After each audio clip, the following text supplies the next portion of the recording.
Hello, welcome to success Netra.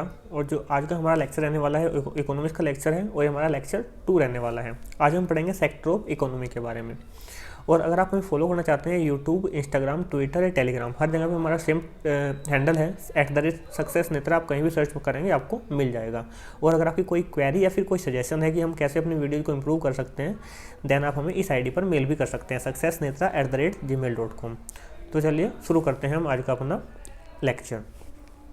आज हम जो देखने वाले हैं इकोनॉमी के बारे में देखने वाले हैं। इकोनॉमी क्या होती है? इससे पहले हमने देखा था कि इकोनॉमिक्स क्या होता था। इकोनॉमिक्स हमने देखा था लास्ट सेक्शन में कि जहाँ पे भी आपकी मॉनेटरी एक्टिविटी, यहाँ पे ऐसी एक्टिविटी जहाँ पे आपका पैसा इन्वॉल्व होता है, उसको हम बोलते हैं इकोनॉमिक्स। और जब जो इकोनॉमिक्स है वो एक्शन में होती है, यानी कि इकोनॉमी जो आपकी फंक्शन कर रही है, तो देन उसको हम बोल लेते हैं इकोनॉमी। यानी कि इकोनॉमी का मतलब होता है when economics is in action या व्हेन इकोनॉमिक्स इज फंक्शनिंग, तो उसको हम इकोनॉमी बोल देते हैं। जो आपकी इकोनॉमी है उसके 3 सेक्टर होते हैं। 3 सेक्टर कैसे? एक होता है आपका प्राइमरी सेक्टर, एक आपका होता है सेकेंडरी सेक्टर, और एक आपका होता है टर्सरी सेक्टर। और जो टर्सरी सेक्टर है इसके अंदर 2 सब सेक्टर होते हैं। 2 सब सेक्टर, एक आपका क्वाटरनरी सब सेक्टर एंड एक आपका क्वाइनरी सेक्टर। अब जो ये सेक्टर है, इन 3 सेक्टर को हम डिवाइड कैसे करते हैं? इन 3 सेक्टर को हम डिवाइड करते हैं वैल्यू एडिशन के बेस पे। वैल्यू एडिशन मीन टू से कि अगर कोई भी वस्तु प्राइमरी सेक्टर है, ये 3 सेक्टर हो गए, आपका प्राइमरी सेक्टर, एक आपका सेकेंडरी सेक्टर, एक आपका टर्सरी सेक्टर। तो प्राइमरी सेक्टर से सेकेंडरी सेक्टर में जब हम जाएंगे तो इसमें हमारी जो भी हमारा गुड्स होगा उसकी वैल्यू में एडिशन होगा। और जब हम सर्विस होंगे तो सर्विस से जब हम टर्सरी सेक्टर में जाएंगे, या फिर सेकेंडरी से हम जो सेकेंडरी है, सेकेंडरी से अगर हम टर्सरी सेक्टर में जाएंगे तो देन भी हम इसकी वैल्यू में एडिशन करते हैं। यानी कि यहाँ पे जो वस्तु है, अगर प्राइमरी सेक्टर के अंदर वो 10 रुपये की वस्तु है, तो यहाँ पे वो हो जाएगी 15 रुपये की, हमने उसकी वैल्यू में एडिशन कर दिया। और यहाँ पे आप मान लीजिए हो जाएगी 20 रुपये की। आप इसको एक छोटे से एग्जांपल से आप समझ सकते हैं। जैसे कि प्राइमरी सेक्टर के अंदर क्या आता है? प्राइमरी सेक्टर के अंदर आपके आते हैं रॉ मटेरियल्स, यानी कि हमने यहाँ पे मान लिया कि आपके फूड ग्रेन्स आ गए, यानी कि यहाँ पे आपका आ गया अनाज, यहाँ पे आपका आ गया। अब सेकेंडरी में क्या किया कि हमने इस अनाज को कोई भी मैन्युफैक्चरिंग यूनिट लगा के या कोई फर्म लगा के हमने इसको कहीं में वो कर दिया, हमने इसको आटे में कन्वर्ट कर दिया। और जो ये आटा है, यानी कि अनाज अगर 10 रुपये किलो मिल रहा है तो आटा कितना मिलेगा? 13 रुपये किलो। और जो आटा है, अब ये आटा किसी भी शोरूम में गया किसी भी मॉल में गया, तो वहाँ पे जो लोग काम कर रहे हैं, यानी कि टर्सरी सेक्टर के अंदर, सर्विस सेक्टर के अंदर, तो उनकी सैलरी वगैरह में एडिशन होकर यही आपको जो आटा है वो कितने रुपये का मिलेगा? 15 रुपये के अंदर 15 रुपये का आपका आटा मिलेगा। यानी कि ऐसे क्या होता है, इसकी वैल्यू में एडिशन हो जाता है सेक्टर बाय सेक्टर। यानी कि जो 3 सेक्टर है वे 3 सेक्टर हमने वैल्यू एडिशन के नाम पर हमने के आधार पर हमने डिवाइड किए हैं। पहला आपका प्राइमरी सेक्टर, देन आपका सेकेंडरी सेक्टर, एंड थर्ड आपका टर्सरी सेक्टर। और जो टर्सरी सेक्टर है इसके अंदर 2 सब सेक्टर है, एक आपका क्वाटरनरी सेक्टर है एंड एक आपका क्वाइनरी सेक्टर है। अब इनके बारे में इन डिटेल हम देख लेते हैं। जो प्राइमरी सेक्टर होता है, प्राइमरी सेक्टर में क्या होता है? प्रोडक्शन ऑफ रॉ मटेरियल्स, यानी कि जो भी रॉ मटेरियल्स होते हैं उनका जो प्रोडक्शन किया जाता है उसको हम प्राइमरी सेक्टर के अंदर इंक्लूड कर देते हैं। इसके अंदर क्या हो जाता है, यानी कि एक्टिविटी एक्सप्लोरिंग नेचुरल रिसोर्सेज। यानी कि आपने देखा होगा कि जो रॉ मटेरियल है, रॉ मटेरियल आपको कहाँ से मिलेंगे? रॉ मटेरियल आपको हमेशा नेचुरल रिसोर्सेज से ही आपको मिलेंगे। जैसे आपका एग्रीकल्चर हो गया, आपका माइनिंग हो गया, आपका ऑयल एक्सप्लोरेशन हो गया, आपका हंटिंग हो गया, या फिर आपका फिशिंग हो गया। यानी कि कोई भी ऐसे गुड्स या कोई भी ऐसी मटेरियल्स जो हम डायरेक्ट नेचुरल रिसोर्सेज से प्राप्त कर रहे हैं, वो जितने भी रिसोर्सेज होंगे वो सब आपके इंक्लूड किए जाएंगे प्राइमरी सेक्टर के अंदर। जैसे एग्रीकल्चर से हम फूड ग्रेन निकाल लेते हैं, माइनिंग से हम कोयला वगैरह निकाल लेते हैं, ऑयल एक्सप्लोरेशन से हम कच्चा तेल निकाल लेते हैं, हंटिंग से आप जो शिकार है वो कर लेते हैं, फिशिंग से आप मछली होती है वो भी आपका नेचुरल रिसोर्सेज एक तरह से है। तो जो ये भी सेक्टर होते हैं जितने भी, ये सब प्राइमरी सेक्टर के अंदर इंक्लूड किए जाते हैं। यानी कि goods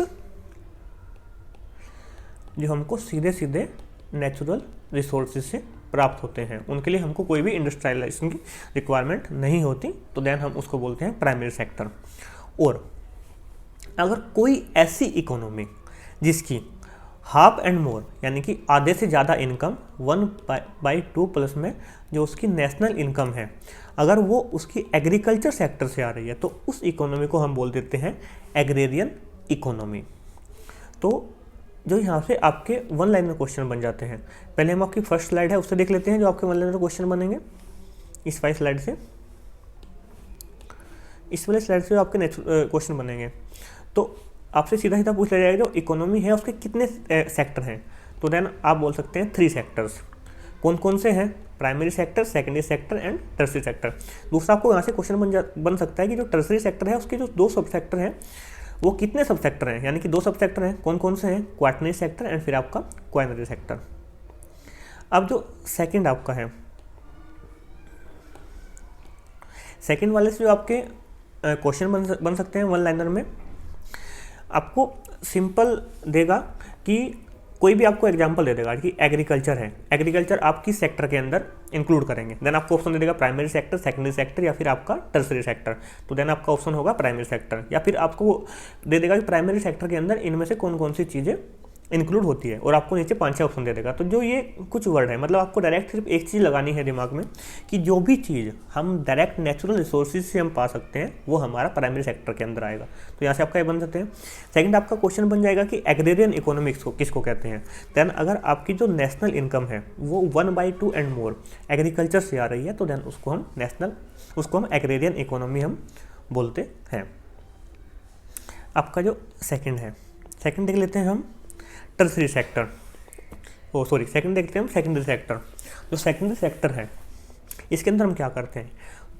processed and transformation of raw material abstracted from primary sector, यानी कि जो भी हमने रॉ मटेरियल प्राइमरी सेक्टर से हमने निकाले हैं उनको हम प्रोसेस करके, उनको ट्रांसफॉर्म करके हम गुड्स किसी भी नई चीज़ में हम बना रहे हैं। तो वो जो भी जितनी भी चीज़ें आएगी वो सब आपकी आएगी सेकेंडरी सेक्टर के अंदर, यानी कि हमने जो भी रॉ मटेरियल्स एक्सप्लोर किए थे नेचुरल रिसोर्सेज से उसको हमने ट्रांसफॉर्म कर दिया, या फिर हमने इसको प्रोसेसिंग कर दी उसकी, और उससे हमने एक नया गुड्स बना लिया, कोई भी नई चीज़ बना ली, उसको हम बोल देंगे सेकेंडरी सेक्टर के अंदर की चीज़ें। इसके अंदर मोस्टली इंडस्ट्रियल जो एक्टिविटी है वो की जाती है, क्योंकि अगर हमको किसी भी रॉ मटेरियल को प्रोसेस करना है तो देन हमको उसके लिए कोई भी किसी न किसी इंडस्ट्री की रिक्वायरमेंट होगी। फॉर एग्जांपल अगर हमने कच्चा तेल निकाल लिया है, अगर हमने ऑयल ले लिया है, उसको अगर हमको प्रोसेस करना है तो उसके लिए हमको क्या करना पड़ेगा? उसको हमको कारखाने लगाने पड़ेंगे, उसको तेल शोधन कारखाने होते हैं ना, तो हमको लगाने पड़ेंगे। तो देन हम यहाँ से फिर इसको पेट्रोल, डीजल, नेचुरल गैस, ये सब चीज़ें हम यहाँ से एक्सक्लूड कर लेते हैं, इसको अलग अलग क्षेत्र में डिवाइड करके। तो देन जो ये होता है इसको हम बोलते हैं सेकेंडरी सेक्टर। और जो सेकेंडरी सेक्टर है इसके अंदर एक सेक्टर आता है मैन्युफैक्चरिंग सेक्टर। और जो मैन्युफैक्चरिंग सेक्टर है इसका सब सेक्टर है, ये लार्जेस्ट एम्प्लॉयर है डेवलप्ड वर्ल्ड का। यानी कि जो डेवलप्ड वर्ल्ड है, 3 तरह की इकोनॉमी हमारी होती है, एक डेवलपिंग इकोनॉमी और एक डेवलपिंग कंट्री होती है, और एक आपकी होती है दो तरह की हमारी होती है, एक आपकी डेवलपिंग होती है नेशंस और दूसरा होता है हमारा डेवलप्ड नेशन। जो डेवलप्ड वर्ल्ड है उसके अंदर आपका जो मैन्युफैक्चरिंग सेक्टर है वो आपका लार्जेस्ट एम्प्लॉयर माना जाता है। अब आपकी जो इंडस्ट्रियल इकोनॉमी है, इंडस्ट्रियल इकोनॉमी हम किसी भी इकोनॉमी को कब कहेंगे? जब उसकी सेम है एग्रेरियन इकोनॉमी हम कब कह रहे थे? जब उसकी 1/2 एंड मोर इनकम एग्रीकल्चर से आ रही है तो हम उसको एग्रेरियन इकोनॉमी बोल देते हैं। और जो हमारी इंडस्ट्रियल इकोनॉमी हम किसको कहेंगे? जब आपकी 1/2 एंड मोर इनकम आपकी इंडस्ट्रियल सेक्टर से आ रही है तो उसको हम इंडस्ट्रियल इकोनॉमी कह देंगे। अब यहाँ से जो आपका क्वेश्चन बन सकते हैं वन लाइनर में, देन आपका जो सेकेंडरी सेक्टर है, सेकेंडरी सेक्टर में क्या किया जाता है? Process and transformation of raw material. जो आपका एक क्वेश्चन बन जाएगा कि जो लार्जेस्ट एम्प्लॉयर है डेवलप वर्ल्ड का वो कौन सा सेक्टर है, देन वो मैन्युफैक्चरिंग सेक्टर है। या तो आपको सीधा मैन्युफैक्चरिंग दे देंगे या फिर आपको सेकेंडरी सेक्टर दे देंगे, 2 चीज़ें हो गई। और आपसे पूछ लिया जाएगा जो इंडस्ट्रियल इकोनॉमी है वो किसी कंट्री की इकोनॉमी इंडस्ट्रियल इकोनॉमी कम होगी? जब उसकी 1/2 एंड मोर इनकम उसकी इंडस्ट्रियल सेक्टर से उसकी आ रही हो। अब हम देखते हैं नेक्स्ट टर्सरी सेक्टर। जो टर्सरी सेक्टर है इसको हम सर्विस सेक्टर भी बोल देते हैं। यानी कि इसके अंदर क्या होता है? इसके अंदर होता है supplying of services to consumer, यानी कि जो भी कंज्यूमर हमारे पास में आ रहे हैं उसको हमको कोई भी गुड्स नहीं देनी है, कोई भी सर्विसेज नहीं देनी है, सिर्फ हमको उनको अपनी सर्विसेज हमको प्रोवाइड करनी है, तो उसको बोलते हैं हम सर्विस सेक्टर। फॉर एग्जांपल आप इसमें एजुकेशन मान लीजिए, इसमें आप हेल्थ केयर मान लीजिए, इसमें आप बैंकिंग मान लीजिए, इसमें आप कम्युनिकेशन मान लीजिए। कम्युनिकेशन मीन से आप इसमें BPO ले लीजिए, आप इसमें कॉल सेंटर ले लीजिए, या फिर आप इसमें जो अगर हम छोटे लेवल पे बात करें कि आपके जो रिसेप्शनिस्ट होते हैं वो आप ले लीजिए, वो कम्युनिकेशन का तो काम करते हैं वो, तो ये आपके आते हैं सर्विस सेक्टर के अंदर। एजुकेशन आपका हेल्थ केयर, इसमें देखिए आपको एजुकेशन के अंदर आपने कोई भी चीज़ें, कोई भी ऐसी ये नहीं है कि आपने कोई भी फिजिकल प्रोडक्ट हमने किसी भी कंज्यूमर को दिया है, ना हेल्थ केयर में हम कोई फिजिकल प्रोडक्ट देते हैं, ना बैंकिंग सेक्टर में देते हैं, सिर्फ हम अपनी सर्विस प्रोवाइड कर रहे हैं।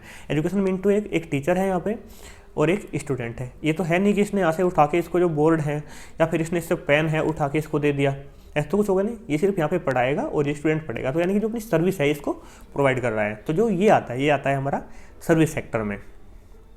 और जो सर्विस सेक्टर के अगर कोई भी कंट्री है उसकी इकोनॉमी को हम सर्विस इकोनॉमी कब कहेंगे? सेम है जैसे आपका एग्रेरियन इकोनॉमी था, आपका 1/2 अगर उसका आता है एग्रीकल्चर से, आपका इंडस्ट्रियल था आपका, अगर 1/2 प्लस आता है आपका इंडस्ट्री सेक्टर से, देन आपका सर्विस इकोनॉमी कब होगा?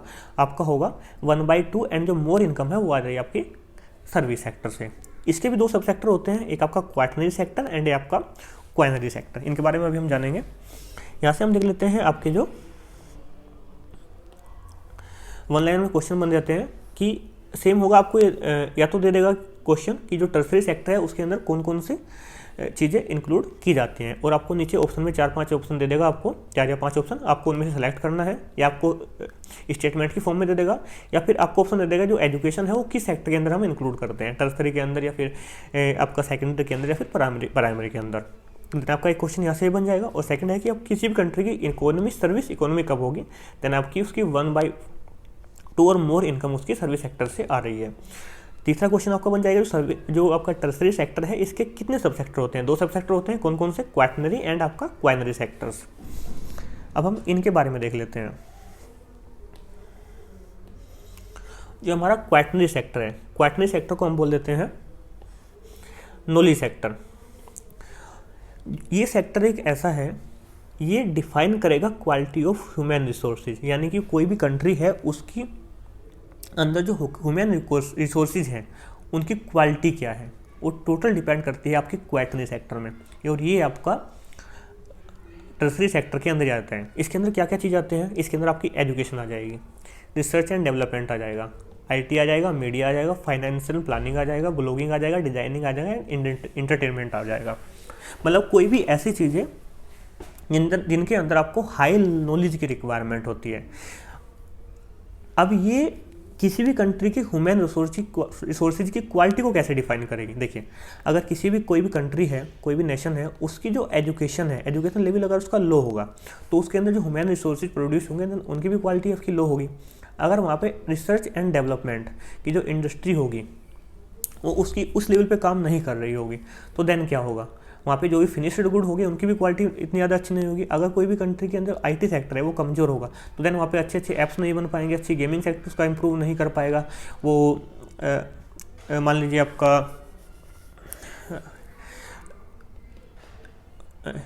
होता है यार ये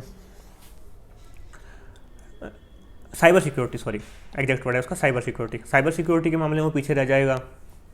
मीडिया हाउसेज हैं कि किस तरह की जो मीडिया है वो रिपोर्ट कर रहे हैं। वो फाइनेंशियल प्लानिंग उस कंट्री की कैसी है, फाइनेंशियल प्लानिंग अगर किसी भी कंट्री की अच्छी है देन वो कंट्री अच्छी डेवलप कर जाएगी। अगर फाइनेंशियल प्लानिंग उसकी बेकार है तो देन वो डेवलप नहीं कर पाएंगी। ब्लॉगिंग होगा, डिजाइनिंग होगा एंड इंटरटेनमेंट इंडस्ट्री में भी सेम ऐसी चीज़ें। अगर इंटरटेनमेंट इंडस्ट्री अच्छी होगी तो देन अच्छा वेल्थ क्रिएट करेगी, और अगर अच्छी नहीं होगी तो देन अच्छा वेल्थ क्रिएट नहीं कर पाएगी। यानी कि जो क्वाटरनरी सेक्टर है ये एक नॉलेज सेक्टर है, कम्प्लीटली नॉलेज पे डिपेंड है, और ये उस कंट्री के अंदर जो ह्यूमन रिसोर्सेज है उसकी जो क्वालिटी है उसको इम्प्रूव कर देता है। एंड जो आपका क्वाइनरी सेक्टर है, क्वाइनरी सेक्टर अंदर क्या होता है? इसमें मिनिमम लोग होते हैं, मिनिमम लोग, और ये मैक्सिमम रेस्पॉन्सिबिलिटी ये होल्ड करते हैं किसी भी कंट्री की इकोनॉमी की, चाहे वो सोशल रेस्पॉन्सिबिलिटी हो या फिर वो इकोनॉमिक रेस्पॉन्सिबिलिटी हो, तो ये होल्ड करते हैं उस कंट्री के। मिनिमम आउटकम इसमें आपको लोग मिलेंगे, इसलिए इसको क्या बोलते हैं? Gold collar professionals. आपने सुना होगा वाइट कॉलर प्रोफेशनल आपने मिला होगा, जो किसी भी कंपनी में वर्क करते हैं, 9 to 5 जॉब आप एक तरह से कह सकते हैं, आप उनको वाइट कॉलर जॉब बोलते हैं, लेकिन इनको बोलते हैं गोल्ड कॉलर प्रोफेशन। इसके अंदर क्या आते हैं? Highest decision making brains behind any behind social economic performance of A economy, यानी कि इसके अंदर जो हाईएस्ट डिसीजन मेकिंग ब्रेन्स होते हैं उसको इसके अंदर इंक्लूड किया जाता है। जैसे आपके ब्यूरोक्रेट हो गए किसी भी कंट्री के, और कॉर्पोरेट सेक्टर में सीईओ आपका एमडी वगैरह जो हो जाते हैं, तो इनको बोलते हैं हम क्वाइनरी सेक्टर के अंदर। ये आपके टर्सरी सेक्टर के ही दो सब सेक्टर हैं। यहाँ से जो आपके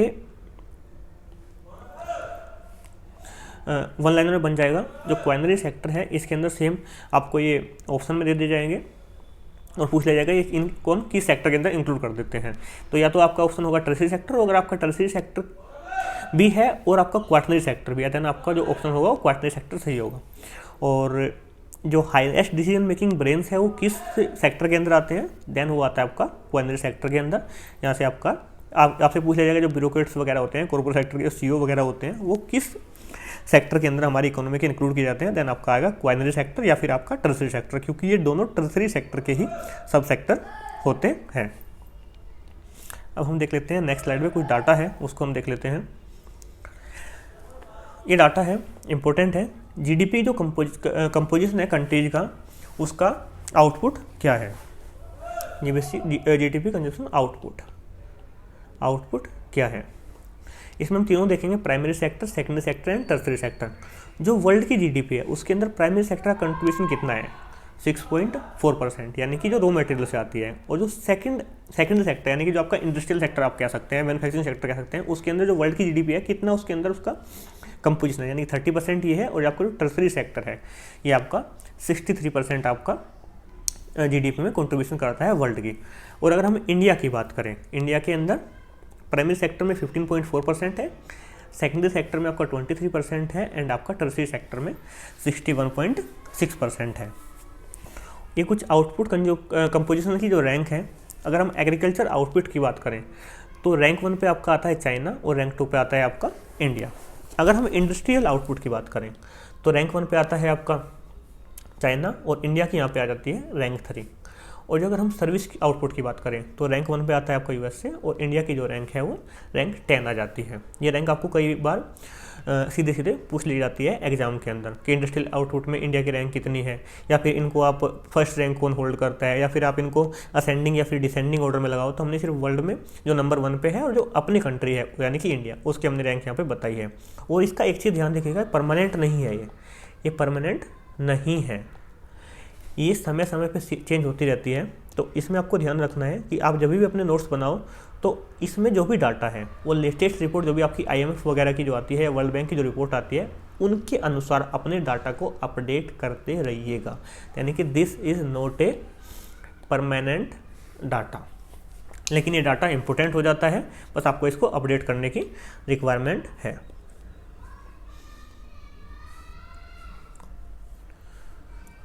okay, and thanks for watching. If like do share and subscribe. और अगर आपको फॉलो करना चाहते हैं देन आप यूट्यूब, इंस्टाग्राम, टेलीग्राम और ट्विटर हमको फॉलो कर देते हैं। हर जगह हमारा सेम हैंडल है @सक्सेस नेत्रा। आप इंस्टाग्राम पे भी ये मिल जाएगा, टेलीग्राम